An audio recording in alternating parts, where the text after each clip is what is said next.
বিএনপির যে বাস্তবতা সে সবচেয়ে বেশি সিট পাবে, তাহলে বিরোধী দল হবে কে? বিএনপি ছাড়া বাকি রাজনৈতিক দলগুলোর ভিতরে একটা একত্রিত হয়ে নির্বাচন করবার একটা আকাঙ্ক্ষা আছে। বিএনপি কয়েকটি ইসলামীপন্থী দল ছাড়া বাকিদেরকে কাছে টানতে চায়, সেই জায়গায় আপনারা কি ধরনের চিন্তা ভাবনা করছেন, বা আপনারা এই ধরনের কোনো মেসেজ, কোনো চিঠি বা কোনো অফার পেয়েছেন কিনা? পেলে আপনারা কি করবেন? রাজনৈতিক দলগুলোর সাথে তো সবার সাথে আমাদের যোগাযোগ আছে, কারণ হচ্ছে ফ্যাসিবাদ বিরোধী আন্দোলনে আমরা সবাই কোনো না কোনোভাবে, আমরা যুগপদে ছিলাম না, এবি পার্টি যার তার নিজের জায়গা থেকে স্বতন্ত্রভাবে সরকার বিরোধী আন্দোলন করেছে, বাট আমাদের সবার সাথে সবার ভালো যোগাযোগ আছে, ভালো সম্পর্ক আছে। কখনো কখনো আমরা একসাথে কর্মসূচি পালন করেছি, কখনো কখনো করি নাই। তো আগামী সংসদে মোটা দাগে এটা আশা করা হচ্ছে বিএনপির যে বাস্তবতা সে সবচেয়ে বেশি সিট পাবে। এখন সেইটা এমন একটা বাস্তবতায় আছে যে ইলেকটোরাল ডেমোগ্রাফি, ভোটের রাজনীতি যেহেতু 2001-এর পরে ভোটটার হয় নাই ভালোভাবে, আমরা ঠিক আসলে জানি না যে বাংলাদেশের ভোটাররা আসলে এখন কী চিন্তা করছে। বাট পারসেপশন হচ্ছে যে বিএনপি সবচেয়ে বড় দল, সে সরকার গঠন করবে, সবচেয়ে বেশি সিট পাবে, এই বাস্তবতা আছে।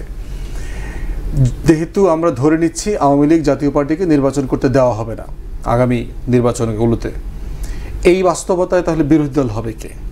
রাষ্ট্র তো যদি সবাই যুগপৎ আন্দোলনের সবাই মিলে নির্বাচন করে সবাই সরকারি দল হয়, তাহলে আমরা যে একটা সংসদীয় রাজনীতির চর্চা করতে চাই, সেখানে সরকারি দলকে কারা প্রশ্নবুদ্ধ করবে, কারা তার জনগণের পক্ষ হয়ে তার সমালোচনা করবে, সেটার জন্য তো একটা ফোর্স দরকার। সেই বাস্তবতায় আমার মনে হচ্ছে যে সরকারি দল হিসাবে শুধু বিএনপির আলোচনাটা না করে আমি এটাও ভাবতে চাই যে আগামী সংসদে আসলে বিরোধী দল কারা হবে, এবং সেই বিরোধী দলটা যেন জাতীয় পার্টির মতো গৃহপালিত না হয়। কারণ সবাই মিলে সরকার গঠন করলে গণতন্ত্রের যে এসেন্স সেটা নষ্ট হয়ে যাবে।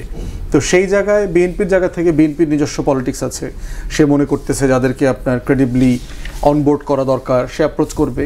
বাট দিন শেষে আমরা যেটা ফিল করতেছি কমিশনের আলোচনাতে, বিএনপি ছাড়া বাকি রাজনৈতিক দলগুলোর ভিতরে একটা একত্রিত হয়ে নির্বাচন করবার একটা আকাঙ্ক্ষা আছে, অনেক জায়গাতে এটা মানে ফিল করা হচ্ছে।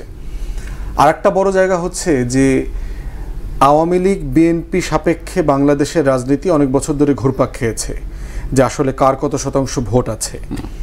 আওয়ামী লীগ মাঠে না থাকার কারণে বিএনপির শতাংশের ভোটটা পরিষ্কার না আমাদের কাছে আসলে। কারণ যারা আওয়ামী লীগকে পছন্দ করে না অথবা ভারত বিরোধী মনোভাব পোষণ করেন, তারা কি সবাই আসলে বিএনপিকে ভোট দেবেন অথবা প্রয়োজন আছে? কারণ বিএনপির বিকল্প রাজনৈতিক শক্তিও এখন আছে, একই জায়গাতে তারা এক্সিস্ট করছে। তো সেই জায়গাতে বিএনপির রাজনীতির যে এক্সক্লুসিভ জায়গাটা ছিল সেইটা এই মুহূর্তে এক্সিস্ট করে কিনা সেটা আমাদেরকে বিবেচনায় নিতে হবে।